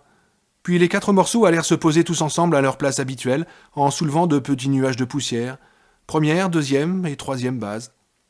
Haletant, la respiration de plus en plus courte, Eddie franchit la plaque de but en courant, les lèvres crispées, le visage aussi blanc que du fromage frais. Et whack! Bruit d'une batte frappant une balle fantôme.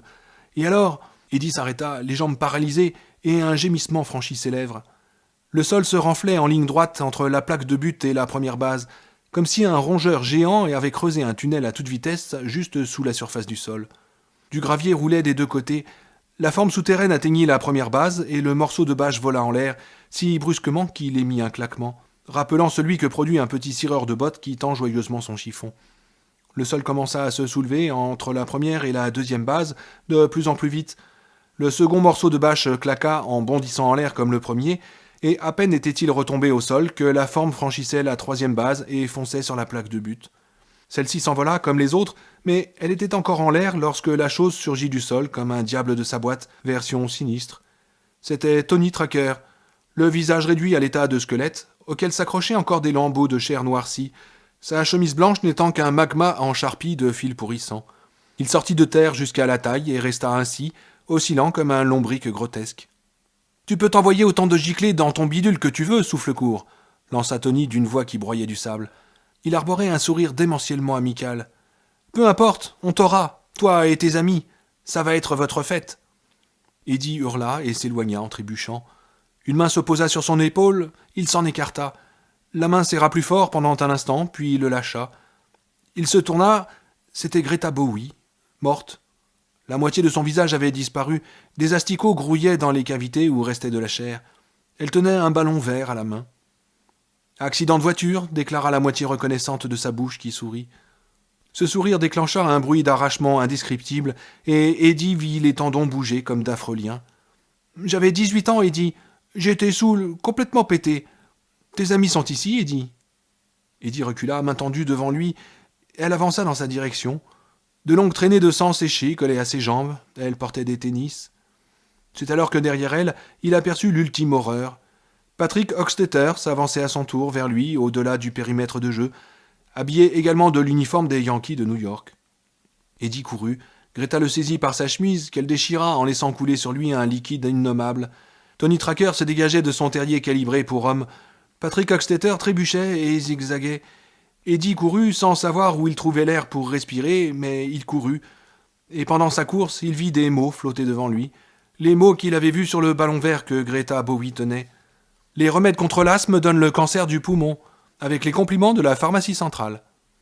Eddie courut jusqu'à ce qu'il s'effondre à demi-mort près de McCarron Park. Les enfants qui le virent s'écartèrent de lui car ils le prirent pour un ivrogne qui aurait bien pu avoir quelques maladies bizarres, et ils le soupçonnèrent même d'être le tueur. Ils parlèrent d'aller le signaler à la police, mais en fin de compte n'en firent rien.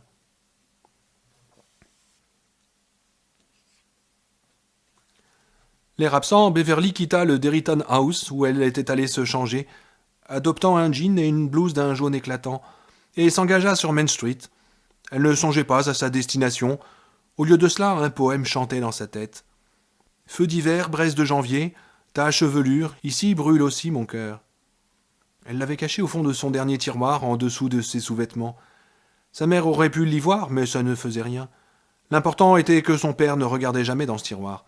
Si jamais il l'avait découvert, il lui aurait lancé ce regard brillant, presque amical et totalement paralysant qui lui était particulier, et lui aurait demandé sur un ton presque gentil « N'as-tu pas fait quelque chose que tu n'aurais pas dû faire, Beverly? Quelque chose avec des garçons ?»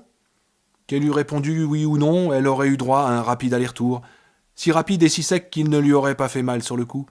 Il lui fallait quelques secondes avant que ne se dissipe le vide et que la douleur ne vienne remplir l'endroit où il y avait eu ce vide.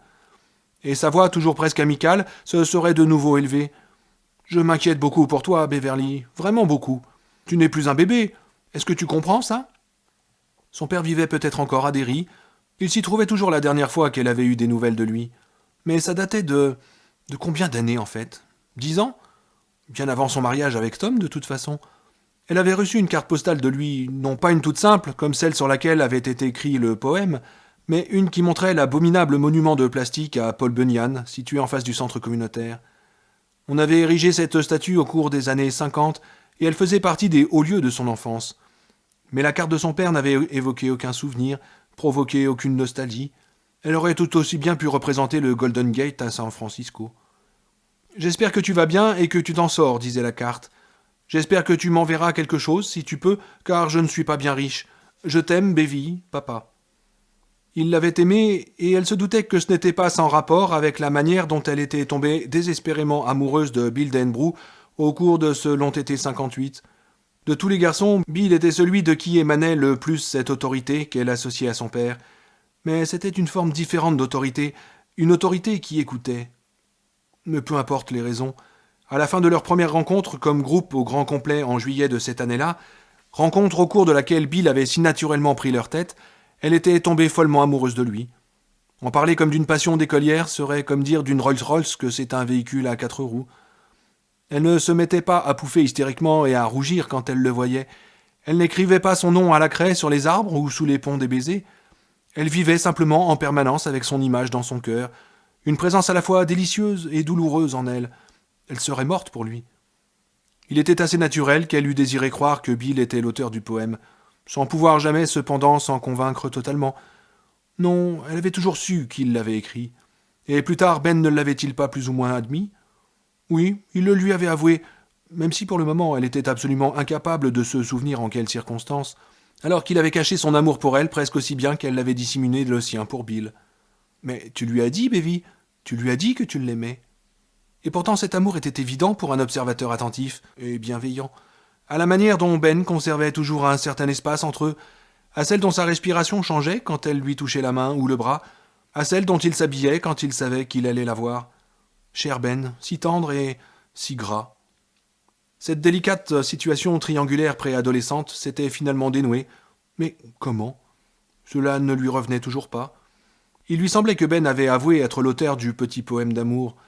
Il lui semblait qu'elle avait avoué à Bill qu'elle l'aimait et qu'elle l'aimerait toujours, et que d'une certaine manière, ces deux aveux avaient contribué à leur sauver la vie à tous. En était-elle sûre? Elle ne savait plus. Ses souvenirs, ou plutôt ses souvenirs de souvenirs, étaient comme des îles qui ne sont pas réellement des îles, mais seulement les parties saillantes d'une longue dorsale corallienne que le hasard fait dépasser des eaux, mais sans continuité.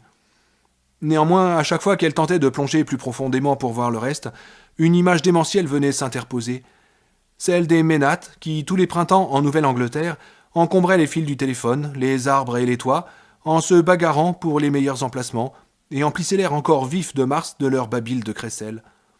Cette image lui revenait sans cesse, comme un puissant brouillage radio occulte le signal que l'on souhaite capter.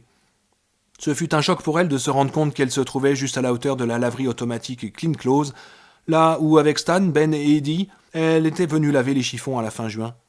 Ces chiffons tachés d'un sang que seuls eux pouvaient voir. Les vitres avaient été passées au blanc d'Espagne et un panneau à vendre était accroché à la porte. Dans les intervalles des coups de pinceau, elle aperçut une salle vide, avec des rectangles plus clairs sur le sol sale, ceux des emplacements des machines. Je rentre à la maison, pensa-t-elle lugubre, mais elle poursuivit son chemin. Le quartier n'avait guère changé. Il manquait quelques arbres, sans doute des ornes atteints par la maladie. Les maisons avaient l'air un peu plus miteux. Il lui semblait que les carreaux cassés étaient légèrement plus nombreux que lorsqu'elle était petite. On avait remplacé certains avec du carton, d'autres non. Et voici qu'elle se trouvait devant l'immeuble du 127 Lower Main Street, toujours debout. Le blanc écaillé dont elle se souvenait s'était transformé en un brun chocolat, tout aussi écaillé au cours des années, mais c'était bien lui. Elle reconnut la fenêtre de sa chambre, celle de la cuisine. « Jimmy, sale gosse, ne reste pas dans la rue. Tu veux donc te faire écraser ?» Elle frissonna, croisa les bras sur la poitrine en se tenant les coudes. « Si ça se trouve, papa habite encore ici ? Oui, c'est fort possible. Il ne déménagerait que contraint et forcé. Il suffit d'aller jusque dans l'entrée, Beverly, et de regarder les boîtes aux lettres. 3 boîtes pour 3 appartements, comme autrefois. Et s'il y en a une avec marche écrit dessus, tu peux sonner, et tu entendras bientôt un pas traînant chaussé de pantoufles dans le couloir. La porte s'ouvrira, et tu pourras le voir. L'homme dont le sperme t'a donné tes cheveux roux, et auquel tu dois d'être gauchère et bonne en dessin. Tu te souviens comme il dessinait ? Il faisait ce qu'il voulait. Trop de choses l'inquiétaient, j'imagine. Mais lorsqu'il s'y mettait, tu restais assise des heures à le regarder te dessiner des chats, des chiens, des chevaux et des vaches avec les meux qui sortaient de leurs mufles dans des ballons. Tu riais, et il riait et te disait « À toi, Bévy, maintenant ». Et quand tu tenais le crayon, il te guidait la main et tu voyais apparaître le chat, la vache ou l'homme qui souriait sous tes doigts, tout en sentant l'odeur de son eau de toilette Menem et la chaleur de sa peau. « Vas-y, Beverly, appuie sur la sonnette. Il viendra. Il sera vieux, le visage creusé de rides profondes, et ses dents, celles qui lui restent, seront jaunes. Il te regardera et il dira « Mais c'est Bévy, Bévy qui est venue à la maison voir son vieux papa. Entre donc, Bévy, je suis si content de te voir. Si content parce que je m'inquiète beaucoup pour toi, Bévy, vraiment beaucoup. » Elle remonta lentement l'allée, et les herbes qui poussaient dans les craquelures du béton vinrent effleurer son jean. Elle observa attentivement les fenêtres du premier, mais elles étaient fermées de rideaux. Elle regarda les boîtes aux lettres. 3e, Starkweather. 2e, Burke. 1er, sa respiration s'arrêta. Marche. Non, je ne vais pas aller sonner. Je ne veux pas le voir, je ne sonnerai pas. Voilà qui était enfin une décision courageuse. Une décision qui ouvrait les portes à toute une vie de décisions courageuses, intelligentes, utiles. Elle allait redescendre l'allée, retourner en ville, au Derryton House, son hôtel, faire ses bagages, prendre un taxi, un avion, dire à Tom d'aller se faire foutre, réussir sa vie, mourir heureuse. Elle sonna. Elle entendit le tintement familier arriver de la salle de séjour, un tintement qui lui avait toujours paru avoir quelque chose de chinois. Tching-tchong. Pas de réponse. Silence. Elle se mit à déplacer son poids d'un pied sur l'autre, prise soudain d'une envie de faire pipi. Personne à la maison ? Je peux partir maintenant, pensa-t-elle, soulagée. Mais au lieu de cela, elle sonna de nouveau. Tching-tchong. Toujours pas de réponse. Elle pensa au délicieux petit poème de Ben et essaya de se souvenir où et quand exactement il en avait reconnu la paternité, et de comprendre pourquoi, pendant un bref instant, l'événement évoqua aussi ses premières règles. Les aurait-elle eues à 11 ans ? Sûrement pas. Et pourtant, les premiers signes de croissance, douloureux, de ses seins s'étaient manifestés durant l'hiver. Mais pourquoi ? Puis ce fut l'écran de milliers de ménates sur les toits et les lignes téléphoniques, caquetant tous sous un ciel blanc de printemps. Je vais partir maintenant. J'ai sonné 2 fois, ça suffit. Mais elle sonna de nouveau. Ting-chong. Elle entendit alors quelqu'un approcher, et le bruit était exactement celui qu'elle avait imaginé. Le chuintement fatigué de vieilles pantoufles. Elle jeta des regards affolés autour d'elle et fut sur le point de prendre ses jambes à son cou. Aurait-elle le temps de courir jusqu'au coin de la rue en laissant croire à son père que c'étaient des gamins qui lui avaient joué un mauvais tour ? Elle poussa un soupir bref et forcé et dut se contracter pour retenir ce qui était un rire de soulagement. Ce n'était pas du tout son père. La porte venait de s'ouvrir sur une femme de grande taille de près de 80 ans. Elle avait les cheveux longs, blancs pour la plupart, mais encore rehaussés de fils de l'or le plus pur. Derrière des verres sans monture, la regardaient des yeux bleus comme l'eau des fjords sur lesquels ses ancêtres avaient peut-être navigué. Elle portait une robe mauve en soie moirée, élimée mais de bonne coupe. On lisait la bonté sur son visage ridé. « Oui, mademoiselle ?»« Oh, je suis désolé, dit Beverly, dont l'envie de rire était passée aussi vite qu'elle était venue. Elle remarqua que la vieille femme portait au cou un camée très certainement en ivoire et entouré d'un liseré d'or si fin qu'il était presque invisible. « J'ai dû me tromper de porte. »« Ou me tromper exprès de porte, » lui murmura son esprit. « Je voulais sonner chez les Marches. »« Les Marches ?» Son front se rida délicatement. « Oui, voyez-vous, mais il n'y a pas de Marche ici. Mais, à moins que... Vous ne voulez parler d'Alvin Marche, n'est-ce pas ?»« Oui, dit Beverly, c'est mon père. » La vieille femme porta la main à son camée. Elle regarda Beverly plus attentivement, la faisant se sentir ridiculement jeune, comme si elle avait été une girl scout venue vendre ses biscuits ou des autocollants de l'équipe de football de Derry. Puis la vieille femme sourit, mais d'un sourire plein de tristesse. « Quel malheur que vous ayez perdu contact, mademoiselle. Je suis désolé d'avoir à vous l'apprendre, moi qui ne suis qu'une étrangère, mais votre père est mort depuis 5 ans. »« Mais, sur la sonnette ?» Elle regarda de nouveau et émit un petit bruit affolé qui n'avait rien d'un rire. Dans son agitation, et dans sa certitude inconsciente mais inébranlable que son père serait encore là, elle avait lu Marche au lieu de Kersh. « Vous êtes Mrs. Kersh ?» demanda-t-elle, étourdie par ce qu'elle venait d'apprendre de son père, mais aussi parce qu'elle se sentait stupide de s'être trompée. La dame allait la prendre pour une analphabète. « Oui, je suis Mrs. Kersh. »« Et vous avez connu mon père ?»« Oh, presque pas. Nous nous sommes croisés de temps en temps, puis il est allé habiter sur Howard Lane. Vous connaissez ?»« Oui, » répondit Beverly, qui ne s'était pas sentie depuis bien longtemps agitée d'émotions aussi contradictoires. Howard Lane donnait un peu plus bas sur Lower Main Street, et les appartements y étaient encore plus petits et désespérément minables. « Il m'arrivait aussi de le voir au marché de Costello Avenue, reprit Mrs. Kersh, ainsi qu'à la laverie avant sa fermeture. On échangeait quelques mots de temps en temps. Vous êtes bien pâle, ma fille. Je suis désolé. Entrez donc, permettez-moi de vous offrir le thé. »« Oh non, je ne pourrais pas, » répondit faiblement Beverly. Mais en réalité, elle se sentait pâle, comme ces vitres opaques à travers lesquelles on devine quelque chose. Elle pouvait bien accepter une tasse de thé et une chaise où s'asseoir. « Mais si, vous le pouvez et vous le ferez, » dit chaleureusement Mrs. Kersh. « C'est le moins que je puisse faire après vous avoir appris une si terrible nouvelle. » Avant d'avoir pu protester, Beverly se retrouva à l'intérieur de son ancien appartement, au couloir sombre, qui lui paraissait maintenant beaucoup plus petit, mais plus sûr. Plus sûr, se dit-elle, parce que tout y était différent. À la place de la table en formica rose, entourée de ses 3 chaises, il y en avait une autre en bois, ronde, à peine plus grande qu'un guéridon, avec un vase contenant des fleurs en tissu. Au lieu du vieux réfrigérateur Kelvinator, un frigidaire couleur bronze. La cuisinière était petite, mais avait l'air efficace. Des rideaux d'un bleu éclatant pendaient aux fenêtres, à l'extérieur desquels étaient accrochés des bacs à fleurs. On avait enlevé le vieux linoléum qui recouvrait le sol, laissant le plancher à nu. Ciré régulièrement, il luisait dans des nuances délicates. Mrs. Kersh se retourna après avoir posé une bouilloire sur la cuisinière. « Vous avez grandi ici ?»« Oui, mais c'est bien différent maintenant. Si propre, si charmant. C'est merveilleux. »« Oh, vous êtes trop gentil, » répondit Mrs. Kersh. Son sourire la rajeunissait, il rayonnait. « J'ai un peu d'argent, voyez-vous. Pas beaucoup, mais ma retraite me suffit largement. J'ai passé ma jeunesse en Suède. Je suis venu dans ce pays en 1920 alors que j'avais 14 ans, et pas un sou. Ce qui est la meilleure façon de connaître la valeur de l'argent, n'est-ce pas ?»« En effet, » répondit Beverly. « J'ai travaillé à l'hôpital pendant de nombreuses années, » reprit Mrs. Kersh. « À partir de 1925, en fait. Je suis monté en grade et j'ai obtenu le poste de surveillante en chef. J'avais toutes les clés. Mon mari investissait notre argent très judicieusement. Regardez autour de vous, mademoiselle, pendant que l'eau bout. »« Oh, je ne peux pas me permettre. »« Mais si, je vous en prie, sinon je vais me sentir coupable. Regardez, si vous en avez envie. » Elle regarda donc.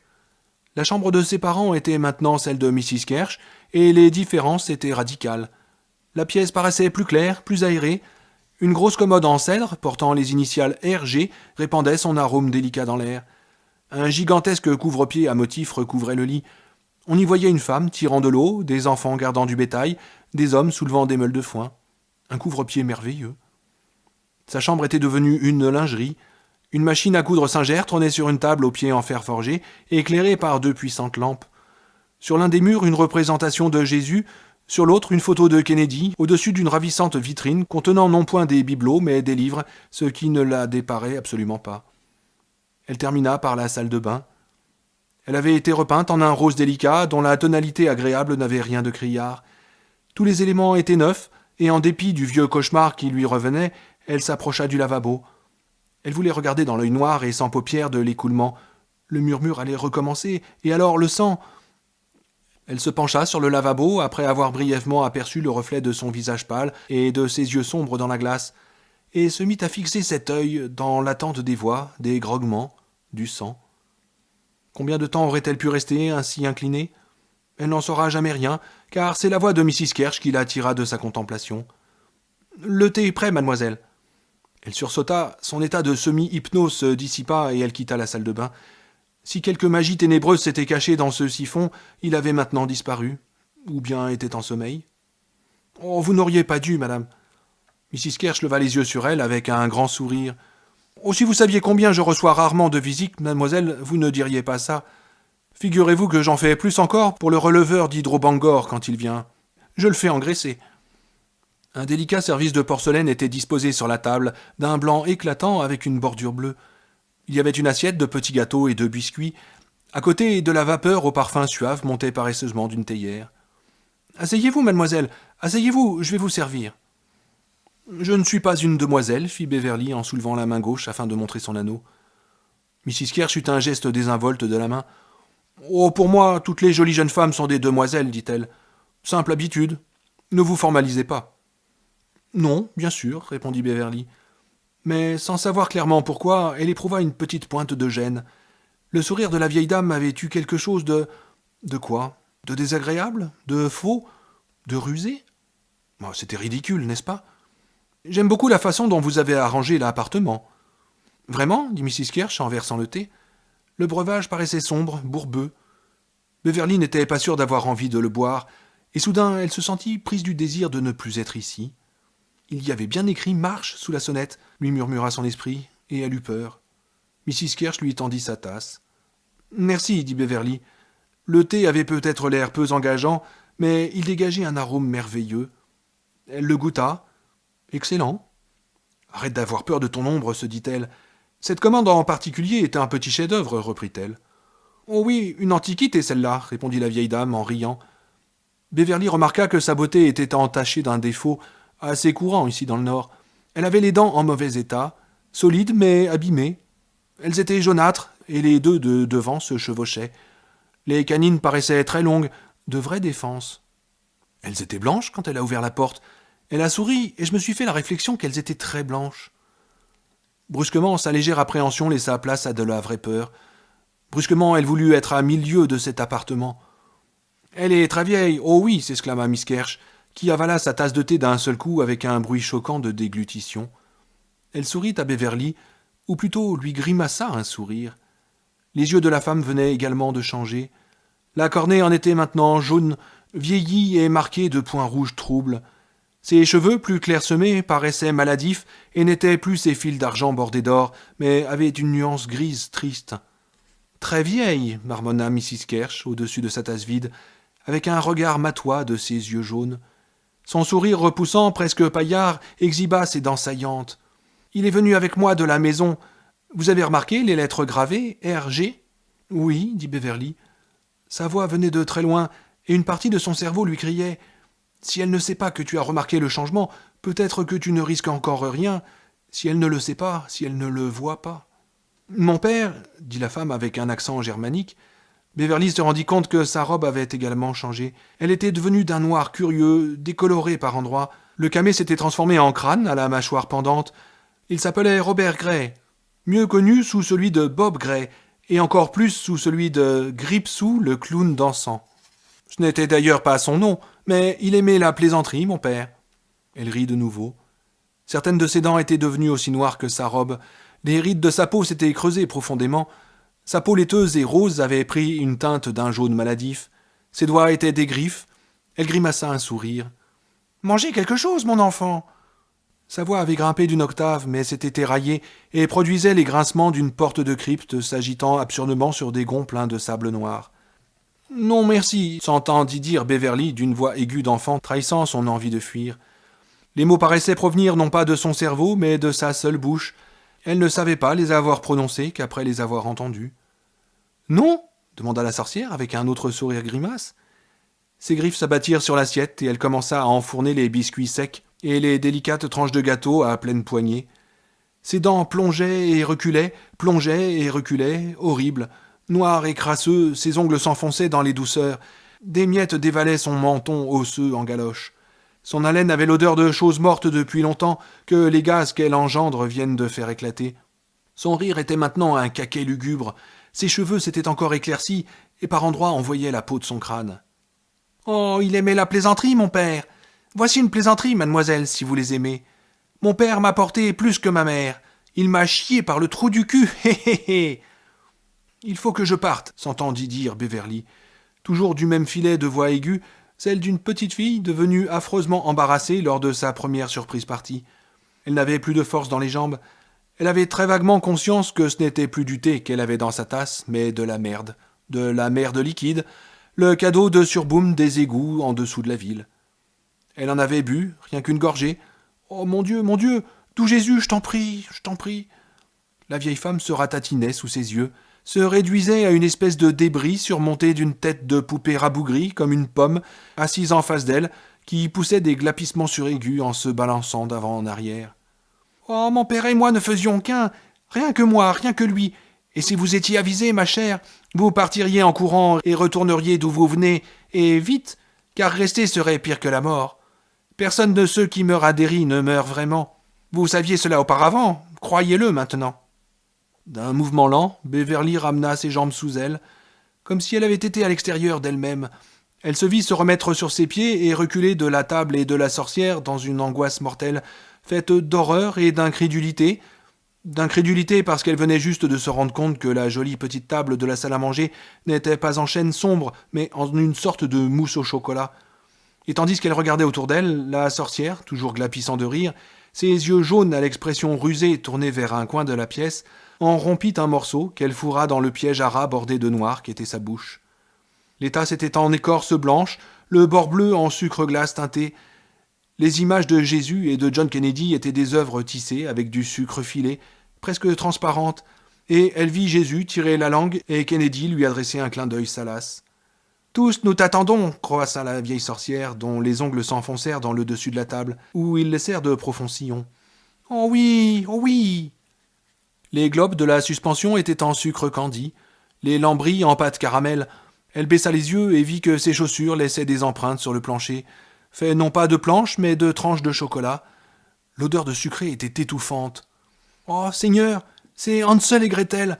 C'est la sorcière, celle qui m'a toujours fait le plus peur parce qu'elle mangeait les enfants. »« Toi et tes amis, » s'égosilla la sorcière, toujours riant. « Toi et tes amis, dans la cage, tant que le four est chaud. » Elle hurla de rire, et Beverly se précipita vers la porte, mais d'un mouvement ralenti, comme dans un rêve. Le rire de la sorcière claquait des ailes autour de sa tête, tel un nuage de chauve-souris. À son tour, Beverly hurla. L'entrée empestait le sucre, le nougat, le caramel et un écœurant parfum de fraises synthétiques. Le bouton de porte en faux cristal, quand elle était entrée, se présentait maintenant comme un monstrueux diamant de sucre. « Je m'inquiète pour toi, Bévy, je m'inquiète beaucoup. » Elle se tourna, des mèches de cheveux roux venant flotter à la hauteur de son visage, pour voir son père qui se dirigeait vers elle en trébuchant dans le couloir, portant la robe noire et le camé à tête de mort de la sorcière. Son visage était d'une chair pâteuse et coulante, avec des yeux noirs d'obsidienne. Ses mains s'ouvraient et se serraient, sa bouche grimaçait, un sourire plein d'une ferveur dégoulinante. « Je te battais parce que je voulais te baiser, Bévy. Je ne voulais rien faire d'autre, je voulais te baiser, je voulais te bouffer la chatte, je voulais sucer ton clitoris entre mes dents, miam miam, Bévy, oh, et faire chauffer le four. Je voulais te mettre dans une cage, sentir ton con pulpeux, et quand il aurait été pulpeux à souhait, je l'aurais bouffé. » Avec un hurlement, elle s'empara du bouton de porte gluant et jaillit sous un porche décoré de pralines et parqueté de gâteaux au chocolat. Loin, très loin, flou comme si elle les voyait à travers de l'eau, passaient des voitures. Une femme revenait de Costello en poussant son chariot d'épicerie. « Il faut que je sorte d'ici, pensa-t-elle, au bord de l'incohérence. C'est la réalité, à l'extérieur, si seulement je peux atteindre le trottoir. »« Ça ne te servira à rien de courir, Bévy, » fit la voix de son père, riant. « Nous avons longtemps attendu ce moment. Qu'est-ce qu'on va se marrer? Qu'est-ce que ça va être bon ?» Elle regarda de nouveau derrière elle. Son père, mort, ne portait plus la robe noire de la sorcière, mais la tenue de clown au gros bouton orange. Il arborait un bonnet à la David Crockett, comme celui du film de Walt Disney. D'une main, il tenait une poignée de ballons, de l'autre la jambe d'un enfant, comme un pilon de poulet. Sur chacun des ballons figurait cette phrase « Je viens du lointain espace ». « Dis à tes amis que je suis le dernier d'une race qui se meurt », lança-t-il avec un horrible sourire, tandis qu'il chancelait lourdement en descendant les marches du porche derrière elle. « L'unique survivant d'une planète en train de mourir. Je suis venu voler tous les hommes, violer toutes les femmes et apprendre à danser le twist. » Il se lança dans une gigue effrénée, les ballons d'une main, la jambe d'enfant coupée de l'autre. Le costume de clown ondulait et claquait, mais Beverly ne sentait aucun vent. Elle s'en mêla les jambes et s'effondra sur le trottoir, jetant les mains en avant pour amortir le choc qui se répercuta jusque dans ses épaules. La femme au chariot d'épicerie s'arrêta, lui jeta un coup d'œil dubitatif et repartit d'un pas plus rapide. Le clown s'avança de nouveau vers elle, abandonnant la jambe coupée. Elle atterrit sur le gazon avec un bruit mat indescriptible. Beverly ne resta qu'un instant allongée sur le trottoir, sûre qu'il fallait que quelque part ou dedans d'elle, elle se réveille rapidement, que tout ça ne pouvait être vrai, qu'elle devait rêver. Elle comprit qu'il n'en était rien juste avant que le doigt à ongles crochus du clown ne la touche. C'était bien réel. Il pouvait la tuer, comme il avait tué les enfants. « Les Ménates connaissent ton nom véritable !» hurla-t-elle soudain. Il recula, et il lui sembla que pendant quelques instants, le sourire qui étirait ses lèvres à l'intérieur du grand sourire peint autour de sa bouche se transformait en une grimace de haine et de douleur, et peut-être également de peur. Peut-être n'avait-elle fait qu'imaginer tout ça, et elle n'avait aucune idée de ce qui l'avait poussée à crier cette absurdité. Au moins cela lui avait-il permis de gagner du temps. Elle était debout, elle courait. Des freins grincèrent et une voix enrouée, à la fois furieuse et effrayée, lui jeta « Tu pourrais regarder un peu où tu vas, bougre d'idiote !» Il ne lui resta qu'une vague impression du véhicule de livraison qui avait manqué de la renverser, quand elle s'était précipitée dans la rue comme un enfant derrière une balle, et elle se trouva de l'autre côté, haletante, un point de côté brûlant à la hauteur de la rate. Le véhicule poursuivit sa route. Le clown avait disparu, la jambe sectionnée aussi. La maison était toujours là, mais à présent en ruine et abandonnée, les fenêtres clouées de planches, les marches conduisant au porche fendues et brisées. Suis-je vraiment rentré là-dedans, ou bien ai-je rêvé ? Mais son jean était sale, sa blouse jaune tachée de poussière, et elle avait du chocolat sur les doigts. Elle les frotta sur les jambes de son pantalon et s'éloigna d'un pas vif, le visage en feu, le dos froid comme de la glace, avec l'impression que ses globes oculaires pulsaient en mesure avec les battements accélérés de son cœur. On ne peut pas battre ça. Quoi que ce soit, nous ne pouvons pas le battre. Ça veut régler un vieux compte. Il peut pas se contenter d'un match nul, à mon avis. Il faut nous barrer d'ici, un point c'est tout. Quelque chose vint effleurer son mollet, aussi délicatement que la patte d'un chat qui vient quémander quelque chose. Elle bondit de côté avec un petit cri, regarda au sol et se rétracta, la main sur la bouche. C'était un ballon, du même jaune que sa blouse. Du côté, en lettres d'un bleu électrique, on lisait « Tout juste, Auguste ». Sous ses yeux, le ballon poursuivit sa course légère et bondissante dans la rue, emporté par l'agréable brise de printemps.